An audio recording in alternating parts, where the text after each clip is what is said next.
ಬಂಧಿಸಿ ತಿದಿರೆದ್ದು ಮನ್ನಿಸಿ ಕೇಳಿದ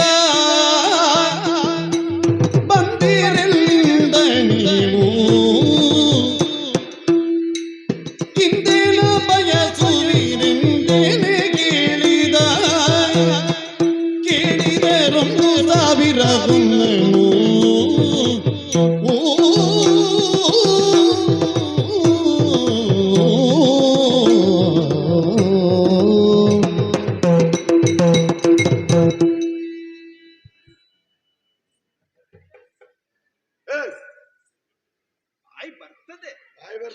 ನಾನೇನೋ ಮೂಗ ಇರ್ಬೇಕು ಅಂತ ಧರ್ಮಕ್ಕೆ ಯಾಕೆ ಮಾತನಾಡಬೇಕು? ಧರ್ಮಕ್ಕೆ ಮಾತನಾಡಿ ಸ್ವಲ್ಪ ಹೊಟ್ಟೆಯಲ್ಲಿದ್ದದ್ದು ಕರಗಿದ್ರೆ 2 ಮುಷ್ಟಿ ಅನ್ನ ನಷ್ಟ ಆಗುದು ನನ್ನದೇ ಅಲ್ವಾ? ಅದಕ್ಕೆ ಮಾತನಾಡ್ಲಿಲ್ಲ.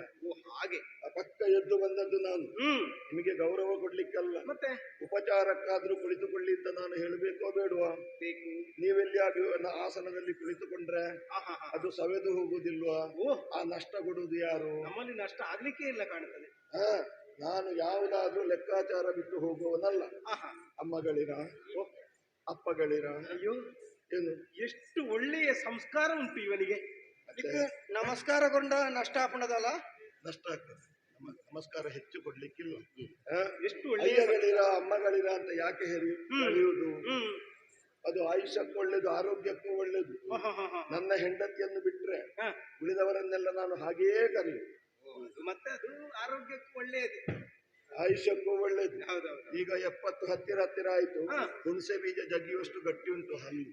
ಉಳಿದವರೆಲ್ಲ ಈಗ ಹಾಗೆ ಜಗಿಯದೆ ನುಂಗುವವರಿದ್ದಾರೆ. ಅಲ್ಲೂ ಹೋಗಿ ಅವನಿಗೇನು ಸಮಸ್ಯೆ ಇಲ್ಲ ಅಂತ. ಅಮ್ಮಗಳಿರ ಓಲಗವನ್ನು ಕೊಟ್ಟಿದ್ದೆ, ಪಕ್ಕನೆ ದಡ ಬಡ ದಡ ಬಡ ದಡ ಬಡ ಅಂತ ಗೊಡ್ಡೆಮ್ಮೆ ಹಿಂಡು ಬಂದ ಹಾಗೆ ಬಂದು ಆಯ್ತಲ್ಲ. ಆಗ ನಾನು ಸಂಸ್ಕಾರವಂತ ಅಂತ ಹೇಳಿದೆ, ಅಂತೂ ಕೊನೆಗೆ ನಿನ್ನ ಬುದ್ಧಿ ತೋರಿಸಿ ಬಿಟ್ಟಿಯ. ಅಲ್ಲ, ನನಗೆ ಹಾಗೆ ಕಂಡಿತ್ತು. ಹಾಗೆ ಎದ್ದು ಬಂದನ. ಹೌದು, ನಿಮ್ಮನ್ನು ನೋಡುವಾಗ ಕಟ್ಟಿ ಸಾಕಿದ್ದೆಲ್ಲ ಬಿಟ್ಟು ಮೆಂದದ್ದು ಅಂತ ಅರ್ಥ. ಅದೆಂತದ್ದು ಕಟ್ಟಿ ಸಾಕಿದ್ದೆಲ್ಲ ಬಿಟ್ಟು ಮೆಂದದ್ದು ಅಂತ ಹೇಳಿ? ಉಂಟು, ಕಾರಣ ಉಂಟು. ಏನು? ಕಟ್ಟಿ ಸಾಕಿದ್ದು ನನ್ನ ಹೆಂಡತಿ ಅಂತ ಯಾರು ತಾಳಿ ಕಟ್ಟಿದ್ದಿಲ್ಲ, ಬಿಟ್ಟು ಮೆಂದದ್ದು. ಯಾರಿಗಾದ್ರೂ ಆಸಕ್ತಿ ಇದ್ರೆ ಅಭ್ಯರ್ಥಿಗಳು.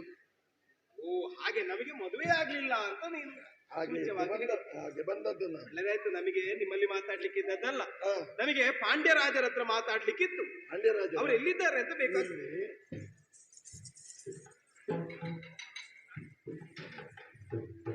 ಬಲ್ಲಿರೇನಯ್ಯ, ಪಾಂಡ್ಯ ದೇಶಕ್ಕೆ ಯಾರು ಅಂತ ಕೇಳಿ ಬಲ್ಲಿ, ಪಾಂಡ್ಯ ಭೂಪತಿಗಳು ಅಂತ ಕೇಳಿ ಬಲ್ಲಿ ಮತ್ತೆ ಪ್ರಾರಂಭ ಆಯ್ತಾ? ನಾವೇ ಸರಿ ಊರಲ್ಲ ಈ ಇದನ್ನು ಹಿಂದಿನ ಹೇಳಲಿಕ್ಕೆಲ್ಲ ಜನ ಇಲ್ಲ. ಅದೆಲ್ಲ ಕೇಳಿದ್ರೆ ಅವರು ಸಂಬಳ ಕೇಳ್ತಾರೆ. ಸಂಬಳ ಕೊಟ್ಟು ನಮ್ಮಲ್ಲಿ ಜನ ಇಲ್ಲ, ಎಲ್ಲ ಒಬ್ಬರೇ ಹೇಳಿಕೊಂಡು ಒಬ್ಬರೇ ಭೂಪತಿ ಅಂದ್ರೆ ನಾವು. ತೊಂದರೆ ಇಲ್ಲ. ನಮಗೆ ನಿಮ್ಮಲ್ಲೇ ಮಾತಾಡ್ಲಿಕ್ಕೆ ಇದ್ದದ್ದು. ಮಾತನಾಡಿ, ನಮಗೆ ಬೇಗ ಮಾತನಾಡಿ. ಪಕ್ಕದ ಮನೆಯಲ್ಲಿ ಒಗ್ಗರಣೆ ಹಾಕ್ತಾ ಇದ್ದಾರೆ, ನನಗೆ ಊಟಕ್ಕೆ ಹೋಗ್ತಾ ಇದೆ. ಪಕ್ಕದ ಮನೆಯಲ್ಲಿ ಒಗ್ಗರಣೆ ಹಾಕುವುದಕ್ಕೂ ನೀವು ಊಟ ಮಾಡುವುದಕ್ಕೆ ಏನು ಸಂಬಂಧ ಅಂತ ಬೇಕಲ್ಲ? ಆ ಒಗ್ಗರಣೆಯ ಪರಿಮಾಣದಲ್ಲೇ ನಾನು ಊಟ ಮಾಡುವುದು.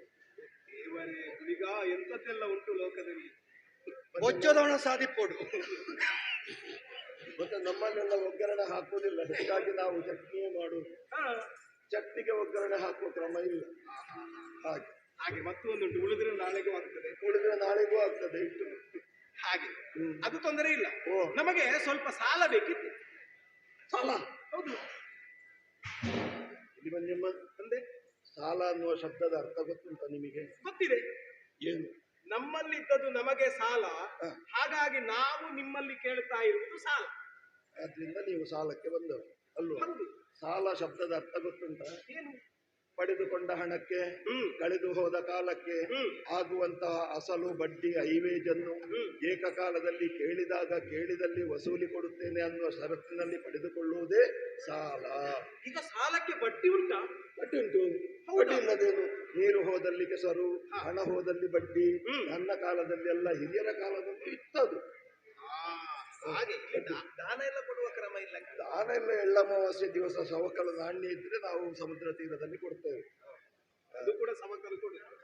ಆಯ್ತಪ್ಪ, ಬಡ್ಡಿಯೇ ಹೌದು ಅಂತ ಆದ್ರು ಏನ್ ದೊಡ್ಡ ಮಟ್ಟದ ಬಡ್ಡಿ ಎಲ್ಲ ಇರ್ಲಿಕ್ಕಿಲ್ಲ. ಇಲ್ಲಪ್ಪ, ಹಾಗೇನು ನಮ್ಮದಿಲ್ಲ, ದೊಡ್ಡ ಬಡ್ಡಿ ಇಲ್ಲ. ಬಡವರ ಬಗ್ಗೆ ತುಂಬಾ ಕನಿಕರವುಳ್ಳಂತಹ ನಾನು ಈ ವರ್ಷ ಬಡ್ಡಿ ಧಾರಣೆಯನ್ನು ತುಂಬಾ ಇಳಿಸಿದ್ದೇನೆ. ಹೇಗೋ ಅದು ಕೇವಲ ಕೇವಲ 100 ಹೊನ್ನಿಗೆ ವಾರಕ್ಕೆ 10 ಹೊನ್ನು ಬಡ್ಡಿ. 100 ಹೊನ್ನಿಗೆ ವಾರಕ್ಕೆ 10 ಹೊನ್ನು ಬಡ್ಡಿ. ತಿಂಗಳಾಗುವಾಗ ತಿಂಗಳಿಗೆ 40, 100ಕ್ಕೆ ವರ್ಷಕ್ಕೆ 400. ಆಗ ನಾವು 400 ಅಲ್ಲ, 480. ಹೌದು, ತೆಗೆದುಕೊಂಡ ಅಸಲಿಗಿಂತ ಬಡ್ಡಿಯೇ ಹೆಚ್ಚಾಯಿತಲ್ಲ. ಏನು ಮಾಡುವ, ಕೆಲವು ಕಡೆಯಲ್ಲೆಲ್ಲ ತಾಯಿಗಿಂತ ಮಗಳು ದೊಡ್ಡವಳು ಇರ್ತಾಳೆ, ಮಗಳನ್ನು ತಾಯಿ ಮಾಡ್ಲಿಕ್ಕಾಗ್ತದ? ತಾಯಿಯೇ ಮಗಳು ಮಗಳೇ. ಮತ್ತೊಂದು ಬಡ್ಡಿ ಮಾತ್ರ ಸಾಲದು, ಮತ್ತೆ 1,000 ಹೊನ್ನು ನಿಮಗೆ ಬೇಕು ಅಂತ ಇದ್ರೆ, ನಿಮ್ಮಲ್ಲಿ ಬಂಗಾರದ ವಸ್ತುವೇ ಇದ್ರೆ ಅಂದ್ರೆ ಕಾಣ್ತದೆ ನನಗೆ, ಆದ್ರಿಂದ ಇದ್ರೆ 1,000ಕ್ಕೆ 2,000 ಬೆಲೆ ಬಾಳುವಂತಹ ಆಭರಣವನ್ನು ನೀವು ಕೊಟ್ರೆ ಅದು ಬಂಗಾರವೇ ಹೌದು ಅಂತ ನಮ್ಮ ಅಕ್ಕಸಾಲಿಗ ಹೇಳಿದ್ರೆ ಕೊಡುವ ಬಗ್ಗೆ ಆಲೋಚನೆ ಮಾಡಲಾಗುವುದು. ಈಗ ಯಾರು ಇಲ್ಲದೆ ಇದ್ರು ನಿಮ್ಮಲ್ಲಿ ಅಕ್ಕಸಾಲಿಗನನ್ನೊಂದು ಕೆಲಸಕ್ಕೆ ಇಟ್ಟಿದ್ದೀರಿ. ಕೆಲಸಕ್ಕಿಟ್ಟಿದ್ದೇನೆ, ಅವರಿಗೆ ಸಂಬಳ ಎಲ್ಲ ಒಳ್ಳೇದು ಕೊಡ್ತೀರಿ ಕಾಣ್ತದೆ. ಸಂಬಳ ಎಲ್ಲ ನಮ್ಮಲ್ಲಿ. ಅವನಲ್ಲಿ ಮೇಣದ ಉಂಡೆ ಉಂಟು, ಅರೆಯುವ ಕಲ್ಲು ಉಂಟು, ಅದು ತಿಕ್ಕುತ್ತಾನೆ, ಮೇಣಕ್ಕೆ ಅಂಟಿಸ್ತಾನೆ, ಅವನ ಖರ್ಚು ಅವ ಮಾಡಿಕೊಳ್ತಾನೆ. ಹಾಗೆ ನಾವು ಕೊಟ್ಟು ಅಭ್ಯಾಸ ಇಲ್ಲ, ತಕೊಂಡು ಮಾತ್ರ ಅಭ್ಯಾಸ. ಸರಿಯಪ್ಪ. ಆದ್ರೆ ಒಂದುಂಟು, ಈಗ ನಿಮಗೆ ನಾವು ಕೊಡಬೇಕು ಅಂತಾದ್ರೆ ನಮ್ಮೊಳಗೆ ಒಂದು ತೀರ್ಮಾನ ಆಗಬೇಕೋ ಬೇಕು. ಸಮಾಲೋಚನೆ ಮಾಡ್ತೀರಾ? ಸಮಾಲೋಚನೆ ಮಾಡಿ, ಬೇಗ ಮಾಡಿ. ಆಯ್ತಾ? ಆಯ್ತಾ? ಹುಳಿಗ ನಿನ್ನಲ್ಲಿ ಚಿನ್ನದ್ದು ಏನೂ ಇಲ್ಲ, ನೀನದನ್ನು ಹಾಕಿ ತಿರುಗುವುದೂ ಇಲ್ಲ. ಆದ್ರೆ ನಮ್ಮ ಮೈಯಲ್ಲಿದ್ದದನ್ನು ನಾವು ಕೊಟ್ಟೆವು ಅಂತಾದ್ರೆ ನಮ್ಮ ಶೃಂಗಾರಕ್ಕೆ ಅದರಿಂದ ಕೊರತೆ ಬರ್ತದೆ. ಹಾಗಾದ್ರೆ ಏನು ಮಾಡುವ? ಹಾಲಿನ ಗೆಜ್ಜೆ ಹುಳಿಗ, ಮೈಯಲ್ಲಿದ್ದದ್ದು ಕೊಡ್ಲಿಕ್ಕೆ ಆಗುದಿಲ್ಲ, ಹಾಲಿನ ಗೆಜ್ಜೆ ಆದ್ರೂ ಕೊಟ್ಟು ಪಡ್ಕೊಡುವ ಅಂತ ಆಲೋಚನೆ ಆಗ್ತಾವ. ಗೆಡ್ಡೆ ಹೌದಲ್ಲ, ತೀರ್ಮಾನ ಮಾಡಿದ್ರ? ಹೌದು. ಒಮ್ಮತವೋ ಬಹುಮತವೋ? ನಮ್ಮದು ಒಮ್ಮತ. ಬಹುಮತ ನಾನು ನಂಬುವುದಿಲ್ಲ. ಯಾಕದು? ಮತ ಕೊಟ್ಟ ತಲೆಯೇ ಖಾಲಿ ಆದ್ರೆ ಮತ್ತೆ ಮತಕ್ಕೆ ಬೆಲೆ ಏನಂತ. ಹಾಗೆ ಇದು ಸ್ವರ್ಣದ ನೂಪುರ. ಗೆಜ್ಜೆ ನಮ್ಮ ಕಾಲಿಗೆ ಕಟ್ಟಿಕೊಳ್ತಾ ಇದ್ದೇವೆ. ಕಾಲಿಗೆ ಕಟ್ಟಿದ್ದು ಆಗ್ತದೆ, ತಲೆಗೆ ಕಟ್ಟಿದ್ದು ಆಗ್ತದೆ, ಹೋಗುವಾಗ ಬಿಚ್ಚಿ ಅವರಿಗೆ ಕೊಡ್ಬೇಕು. ಆದ್ರೆ ನೀವು ಹೇಳಿದ 2,000ಕ್ಕಿಂತಲೂ ಹೆಚ್ಚಿನ ಬೆಲೆ ಬಾಳ್ತದೆ. ಆದ್ರೆ ನೀವು ಕೇಳಿದ್ದು ಒಂದೇ 1,000. ಇದನ್ನು ತೆಗೆದುಕೊಂಡು ಇದನ್ನೊಮ್ಮೆ ಪರೀಕ್ಷೆ ಮಾಡಿ ನೋಡ್ಲ ನಾನು. ನೋಡ್ಬೋದು.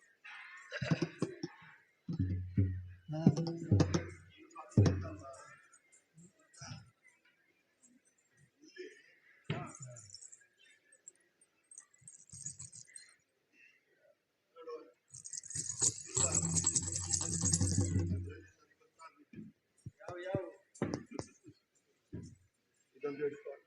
ಇನ್ನ ಜನನ ಸರಿ ನೋಡದೆ. ಓ ಸ್ವಾಮಿ, ಸ್ವಾಮಿ, ನೀವು ಗೆಜ್ಜೆ ಪರೀಕ್ಷೆ ಮಾಡಿದ್ರ?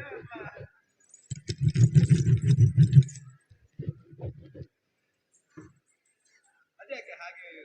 ಅದು ಮತ್ತೆ ನೀರಿನಲ್ಲಿ ಹಾಕಲಿಕ್ಕೆ ಈ ಐನ ಹಾಳು ಮಾಡ್ತಂಡ ಈ ದೆತ್ತೊಂದಿನ ಪುರ ಕೊರಡಾವು ಗೊತ್ತಂಡ. ಖಂಡಿತ ಗೊತ್ತುಂಟು ನಾನು ಕೊಡುವ. ನೀವು ಅನಿಸುವಾಗ ನನಗೆ ಅನ್ನಿಸ್ತದೆ, ಬಹುಶಃ ನೀವು ಬಟ್ಟೆ ಒಗೆಯುವ ಜಾಗಕ್ಕೂ ಯಾರನ್ನು ಕಳಿಸುವುದಿಲ್ಲ ಕಾಣ್ತದೆ. ಎಲ್ಲಿಯಾದ್ರೂ ಅವರು ನಷ್ಟ ಮಾಡಿದ್ರೆ 1,000 ಹೊನ್ನು.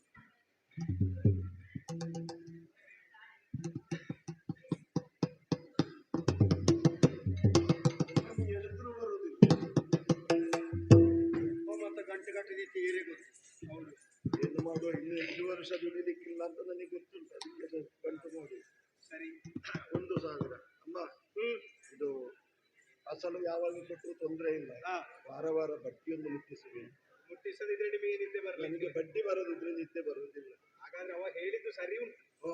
ಆಗ ಮೊದಲು ಬಂದಾಗ್ಲೇ ಬಡ್ಡಿ ಮಗ ಬಡ್ಡಿ ಮಗ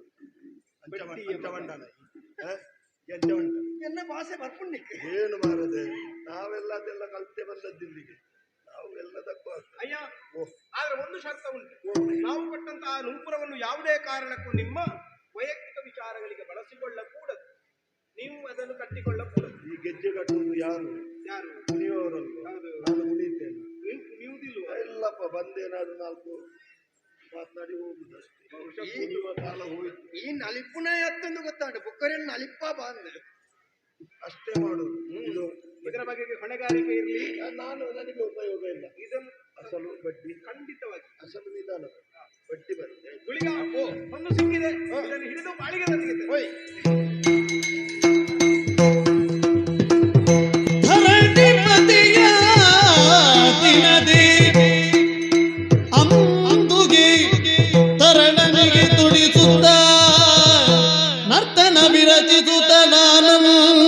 ಪಡುತ್ತಿವೆ.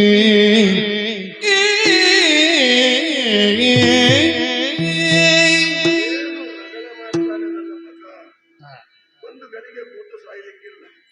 ಅಳುವುದು ಒಂದೇ ಸಮ ಅಳುವುದು. ಹೌದಾ? ಅದು ಹ್ಮ್. ನಾನು ಸಣ್ಣ ಮಗು ಇರುವಾಗ ಭಯಂಕರ ಅಳುತ್ತಾ ಇದ್ದಂತೆ. ಆಗ ನಮ್ಮ ಅಪ್ಪ ಏನು ಮಾಡ್ತಾ ಇದ್ರು, ಒಂದು ನಾಣ್ಯವನ್ನು ಹೀಗೆ ಚಿಮ್ಮು, ಅದು ಕೆಳಗೆ ಬೀಳ್ತದ ಇಲ್ವಾ, ಆ ಶಬ್ದ ಕೇಳಿದಾಗ ನನ್ನ ಅಳು ನಿಲ್ತಾ ಇತ್ತಂತೆ. ಅಷ್ಟು ಲೆಕ್ಕಾಚಾರ ಇತ್ತು. ಈಗ ಮಗು ಅಳ್ತಾ ಉಂಟು, ಈ ಹೆಂಗಸರು ಇಲ್ಲಿ ಹೇಳಿದ್ದಾರೆ ಏನು, ಮಗುವಿನ ಕಾಲಿಗೆ ಕಟ್ಟಿ ಒಂದು ಕುಣಿಸುವ.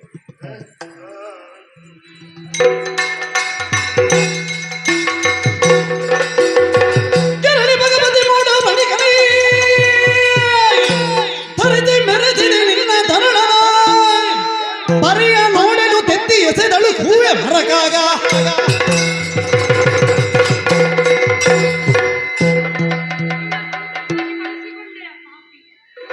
ಏನ ಮಾಡಲಯ್ಯೋ ಶಿವನೇ, ಏನ ಮಾಡಲಯ್ಯೋ ಶಿವನೇ,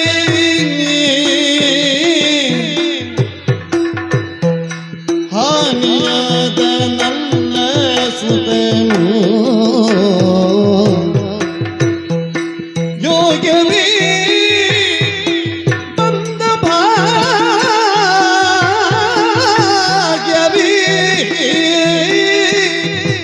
ಶಿವನೇ ಶಿವನೇ. ಒಂದು ಗಳಿಗೆಯಲ್ಲಿ ಏನೆಲ್ಲ ನಡೆದು ಹೋಯ್ತು ಇಲ್ಲಿ. ಮಗು ಅಳುತ್ತಾ ಇದೆ ಅಂತ ಹೆಂಗಸರು ಕೊಟ್ಟ ಗೆಜ್ಜೆಯನ್ನು ನಾನು ಕಟ್ಟಿದ್ದ ಮಗುವಿನ ಕಾಲಿಗೆ ಗೊಡ್ಡೆಮ್ಮೆ ಹಿಂಡು ಬಂದ ಹಾಗೆ ಇವರೆಲ್ಲ ಬಂದ್ರ. ಅದರಲ್ಲಿ ಒಬ್ಬಳು ಹುಡುಗಿ ನನ್ನ ಮಗುವನ್ನು ತೆಗೆದು ಗರ ಗರ ತಿರುಗಿಸಿ ಮೇಲೆ ಬಿಸಾಡಿದ್ದಲ್ವ. ನಾನು ಸುಮ್ಮನಿದ್ದೆ. ಮೇಲೆ ಹೋದ ನನ್ನ ಮಗ ಕಾಸು ಖರ್ಚಿಲ್ಲದೆ ಮೇಲೆಲ್ಲ ಒಮ್ಮೆ ನೋಡಿ ಬರ್ತಾನೆ ಅಂತ ಆದ್ರೆ ಕೆಳಗೆ ಬರುವಾಗ ಬಟ್ಟೆ ಹಿಡ್ಕೊಂಡ್ರೆ ಆಯ್ತಲ್ಲ. ಹಾಗೆ ನಾನು ನೋಡಿದ್ದೆ. ಎಷ್ಟೊತ್ತಾದ್ರೂ ಮೇಲೆ ಹೋದಂತ ಮಗ ಕೆಳಗೆ ಬರ್ಲೇ ಇಲ್ಲ. ಹೌದು ಹೌದು ಹೌದು. ಏನು ಏನು ಬಹುಶಃ ನೋಡಿ ಆಗ್ಲಿಲ್ವೋ ಏನಲ್ವಾ. ಅಲ್ಲಲ್ಲ, ನನ್ನ ಮಗ ಅಲ್ವಾ, ಎಷ್ಟು ನೋಡ್ತಾನೆ ಅಂತ ನನಗೆ ಗೊತ್ತುಂಟು. ಮತ್ತೊಂದು ವಿಷಯ ಗೊತ್ತಾ ನಿಮಗೆ, ನಮ್ಮ ಗುರುಗಳು ಹೇಳ್ತಾ ಇದ್ರು, ಭೂಮಿಗೆ ಗುರುತ್ವಾಕರ್ಷಣಾ ಶಕ್ತಿ ಇದೆ ಮಗು. ಭೂಮಿಯಿಂದ ನಿಂತು ಮೇಲೆ ಬಿಸಾಡಿದ ಯಾವುದೇ ವಸ್ತುವಾದರೂ ಗುರುತ್ವಾಕರ್ಷಣಾ ಬಲದಿಂದ ಮೇಲೆ ಹೋದಂದು ಕೆಳಗೆ ಬರಲೇಬೇಕು. ಮೇಲೆ ಹೋದ ಮಗನನ್ನು ಕೆಳಗೆ ಬರಲೇ ಇಲ್ವಲ್ಲ. ಅಂದ್ರೆ ಇದು ವಿಶೇಷವಾದಂತಹ ಯಾವುದೋ ಒಂದು ಶಕ್ತಿ, ಕಲಿಗಾಲ ಅಂತ ಹೇಳುದು ಇದಕ್ಕೆ. ನಿಮಗೆ ವಿಷಯ ಗೊತ್ತುಂಟಾ? ಏನು? ಮಧ್ಯರಾತ್ರಿಯಲ್ಲಿ ರಾವಣನನ್ನು ಎಬ್ಬಿಸಿ ಪ್ರಹಸ್ತವನ್ನು ಮಾತನ್ನು ಹೇಳಿದ್ರಂತೆ. ನೀರ ಮೇಲೆ ಬಪ್ಪಂತೆ ದಾರಿಯ ಮಾಡಿದರು ನೋಡ, ಲಯಕಾಲ ಬಂತು ಗಾಢ. ನೀರಿನಲ್ಲಿ ಮುಳುಗಬೇಕಾದಂತಹ ಕಲ್ಲು ನೀರಿನ ಮೇಲೆ ತೇಲ್ತದೆ ಅಂತ ಆದ್ರೆ ಇದಕ್ಕಿಂತ ದೊಡ್ಡ ಕಲಿಗಾಲ ಬೇರೆ ಉಂಟು. ಬಹುಶಃ ಇವತ್ತು ತಪ್ಪಿದ್ರೆ ನಾಳೆ ಬೆಳಿಗ್ಗೆ ಪ್ರಳಯ ಆಗ್ತದೆ. ಪ್ರಳಯ ಮಾಡುವುದು ಯಾರು? ಪರಶಿವ. ಅವನಲ್ಲಿ ಕೇಳುವ, ಏನ ಮಾಡಲಯ್ಯೋ ಶಿವನೇ. ಇಲ್ಲ, ಅವ ಆತ್ಮದಿಂದ ಪ್ರಚೋದನೆ ಕೊಡ್ತಾ ಇದ್ದಾನೆ. ಇವ್ರ ಅಪ್ಪನಿಗೆ ಹುಟ್ಟಿದ್ದಲ್ಲ, ಅಮ್ಮ ಹಡ್ದದ್ದಲ್ಲ. ಏನೋ ಒಂದು ಶಕ್ತಿ ಉಂಟು ಅಂತ ಗೊತ್ತುಂಟು. ನಾವು ತಪ್ಪು ಮಾಡಿದ್ದೇವೆ, ಒಪ್ಪಿಕೊಂಡದ್ರಲ್ಲಿ ತಪ್ಪೇನುಂಟು? ತಪ್ಪು ನಾವು ಮಾಡಿದ್ದ ಅಮ್ಮ ತಪ್ಪಗೈದು ತಗುದು ತಾಯಿ ಮುಕ್ತಿ ನಿನಗೆ ಗತಿಯಿಲ್ಲ. ಕಾವುದು ಮನವು ಬೇವುದು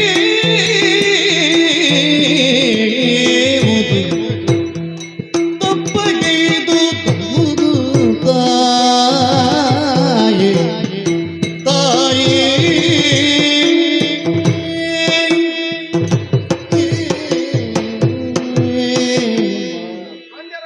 ತಪ್ಪು ಮಾಡಿದ್ದೇನಮ್ಮ. ಅಡವಿಗೆ ಕೊಟ್ಟಂತಹ ಸುತ್ತನ್ನು ಉಪಯೋಗಿಸಬಾರದು ಅಂತ ನೀವು ಹೇಳಿದ ಮೇಲೆ ನನ್ನ ಮಗನ ಕಾಲಿಗೆ ಕಟ್ಟಿ ಚಂದ ನೋಡಿದ್ದು ನನ್ನದು ತಪ್ಪು. ಸಿಟ್ಟುಕೊಂಡ ಈ ಅಮ್ಮ ನನ್ನ ಮಗುವನ್ನು ಮೇಲೆ ಬಿಸಾಡಿದ್ದಾರೆ. ಮೇಲೆ ಬಿಸಾಡಿದ ಮಗು ಕೆಳಗೆ ಬರಲಿಲ್ಲ. ನೋಡಿ, 70ಕ್ಕೆ ಹತ್ತಿರ ಹತ್ತಿರ ಆಯ್ತು. ನಾಳೆ ನಾನು ಕಣ್ಣು ಮುಚ್ಚಿದ್ರೆ, ನಾನು ಸತ್ರೆ 3 ಪಿಂಡ ಬಿಟ್ಟು ನೀರಿನಲ್ಲಿ ಮುಳುಗಬೇಕಾದ ನನ್ನ ಮಗನನ್ನು ಮೇಲೆ ಬಿಸಾಡಿ ಇಲ್ಲ ಅಂತ ಮಾಡಿ ಹಾಕಿದ್ರಲ್ಲಮ್ಮ. ನನಗೆ ಗತಿ ಯಾರು? ಒಂದು ವೇಳೆ ಸತ್ರ ನನ್ನನ್ನು ಯಾರು ಕರೆದು ಕೇಳುವವರಿಲ್ಲ, ಹಾ ಊರಿನವರು ಬರ್ಲಿಕ್ಕಿಲ್ಲ. ಹೆಚ್ಚು ಹೇಳ್ಬೇಕಮ್ಮ.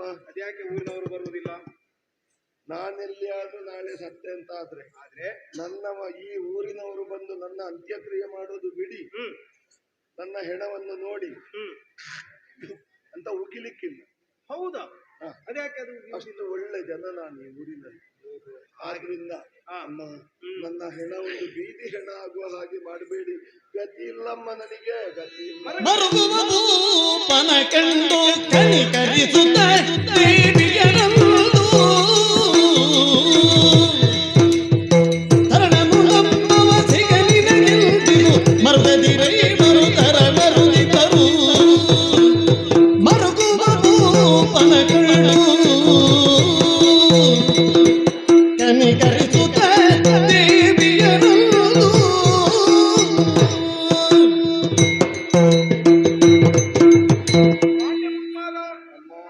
ಮಗನಪ್ಪ ಎತ್ತ ಸಾಗಿ ಹೋದನು ಎನ್ನುವುದೇ ಅರಿಯದೇ ಇದ್ದ ಹಾಗೆ ಕಣ್ಣೀರು ಸುರಿಸುತ್ತಾ ಗೋಗರಿಯುತ್ತಾ ಇದ್ದೀಯ. ಗತಿ ಇಲ್ಲಮ್ಮ.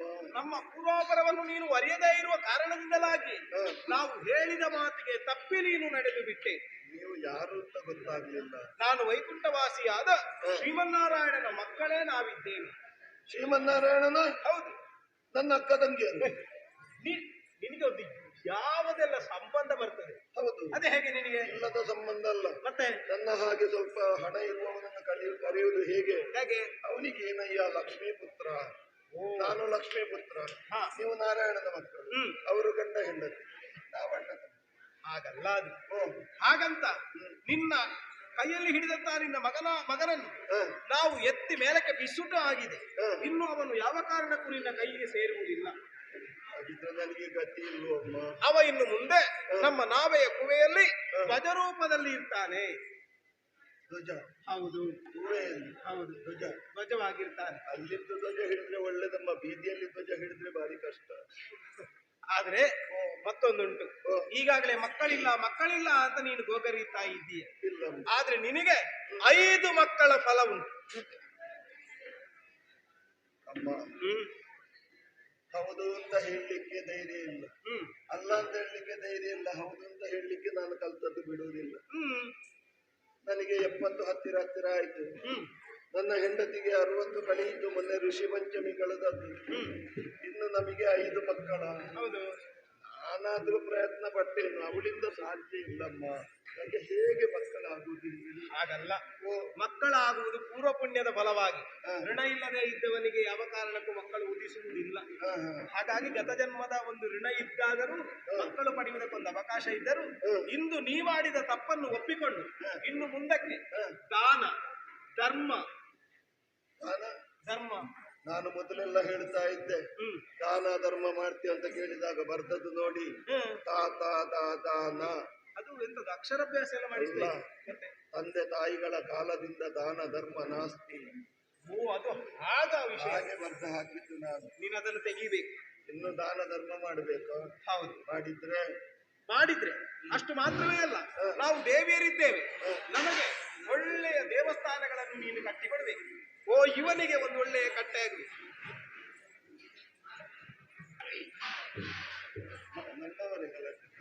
ನಮ್ಮವರಿಗೆ ಮಾತ್ರ ಅಂದ್ರೆ ದೇವಸ್ಥಾನ ಕಟ್ಟಿಸಬಹುದಮ್ಮ. 12 ವರ್ಷಕ್ಕೊಮ್ಮೆ ಬ್ರಹ್ಮಕಲಶ ಮಾಡಿದ್ರೆ ಹಸಿರು ಹೊರೆ ಕಾಣಿಕೆ ತುಂಬಾ ಬರ್ತದೆ. ಅದು ಉಳಿದ್ರೆ ಮತ್ತೆ ಮಾರಬಹುದಲ್ಲ. ಹಸಿರು ಹೊರೆ ಕಾಣಿಕೆ ಬಂದದ್ದು ಮಾರಾಟ ಮಾಡ್ಲಿಕ್ಕಿಲ್ಲ. ಮಾರಾಟಕ್ಕಲ್ಲ, ಒಂದು ಆಟೋಗೊಬ್ಬ ಹೊಡಿ ಪುಣ್ಯ ಸಂಪಾದನೆ ಆಪುಂಡು. ಆಟ ನೋಡ್ಲಿಕ್ಕೆ ಬಂದಾರೋ ನಾನು ಆಡಿಸಿದ ಆಟ? ಬರ್ಪೂಜಾರಿ ನಾನೇ ನಿಲ್ಲುವುದಿಲ್ಲ, ಅವರಿಗೆ ಕೊಡ್ತೇನೆ. ಮತ್ತೆ ಹೊರಡು ಒಂದು ಆಟೋಗೊಬ್ಬ ರಾಜಿಂದ ಮಲ್ಲತ್ತೆ ಆಟ ತುಯ್ಯಾರಲ್ಲ ಬೋಡು. ಹಾಗಾಗಿ ಆಟ ನೋಡ್ಲಿಕ್ಕೆ ಬೆಳಕಿನ ಸೇವೆಯನ್ನು ಮಾಡಬೇಕು. ಹೀಗೆಲ್ಲ ಪುಣ್ಯವನ್ನು ನೀ ಮಾಡಿದೆ ಅಂತ ಆದ್ರೆ ನಿನಗೆ ಮಕ್ಕಳ ಫಲವನ್ನು ನಾವು ಅನುಗ್ರಹಿಸ್ತೇವೆ. ಹಿಡಿಯದೆ ನಾನು ಸುಟ್ಟು ರೊಟ್ಟಿ ತಿಂದು ಬಾಯಿ ಸೊಟ್ಟ ಹೋಗಿತ್ತು. ಬುದ್ಧಿ ಇಲ್ಲದೆ ನಾನೇನೋ ಬಡ್ಡಿ ವ್ಯವಹಾರ ಮಾಡಿದೆ. ಅದರಿಂದ ಜೀವನಕ್ಕೆ ಇಷ್ಟು ಕಷ್ಟ ಆಗ್ತದೆ ಅಂತ ನನಗೆ. ಬಟ್ಟಿಗೆ ಅಂತ ಕೊಡಬಾರ್ದು, ಹೀಗೆ ಕೊಡಬಹುದು. ಹೀಗೆ ಬಂದದ್ದಾದ್ರೆ ಕೊಡಬಹುದು. ಅದು ಹೀಗೆ ಬರ್ಲಿಲ್ಲ, ಅದರಿಂದ ಬಡ್ಡಿಗೆ ಕೊಟ್ಟದ್ದು ನಾನು. ಸ್ವಲ್ಪ ಮಟ್ಟ ಮಾಡಿ ಇನ್ನು ಕೊಡುವುದಿಲ್ಲ. ಕೊಟ್ಟವರು ಸರಿ ಕೊಡುವುದಿಲ್ಲ. ಬಿಸಿ ಮಾಡಬೇಡ. ಆಯ್ತು. ಇನ್ನು ಅದರ ಬಗ್ಗೆ ಆಸೆ ತೋರಿಸಬೇಕು. ಇಲ್ಲ ಇಲ್ಲ ಇಲ್ಲಿಗೆ ಬಿಟ್ಟು ಬಿಟ್ಟು ಇಲ್ಲಿಗೆ ಬಿಟ್ಟೆ. ದೇವಸ್ಥಾನ ಕಟ್ಟಿಸ್ತೇನೆ, ಕಟ್ಟಿಸು. ದಾನ ಧರ್ಮ ಮಾಡಿಸ್ತೇನೆ, ಅನ್ನದಾನ ಗೋದಾನ ಭೂದಾನ, ಸಾರ್ವಜನಿಕವಾಗಿ ವಿವಾಹ ಇಷ್ಟು ನಾನು ಮಾಡಿಸ್ತೇನೆ. ವಿವಾಹ ಮಾಡಿಸ್ಬೇಕು. ಶುಭ ಆಗ್ತದೆ. ಈ ವಿಷಯಿಕವಾಗಿ ಪಾಂಡುಗೋಪಾಲನಿಗೆ ಸರಿಯಾದ ಶಾಸ್ತಿಯನ್ನು ಮಾಡಿದ ಹಾಗಾಯಿತು. ಅಂದೆ ಹೇಗೂ ನಮಗೆ ಬೇಕಾದ ಧನ ಸಿಕ್ಕಿದ ಹಾಗಾಯಿತು. ಇದನ್ನು ಬಾಳಿಗೆನಿಗೆ ಕೊಟ್ಟು ನಮಗೆ ಬೇಕಾದಂತಹ ವ್ಯವಸ್ಥೆಯನ್ನು ಅವ ಮಾಡಿದ್ದಾನೆ ಎನ್ನುವಂತಹ ವಿಚಾರವು ತಿಳಿದ ಹಾಗೆ ಆಗಿದೆ. ನಾವೇ ನೀರಿಗೊಳ್ಬೇಕು. ಅತ್ತ ಸಾಗೋಣ.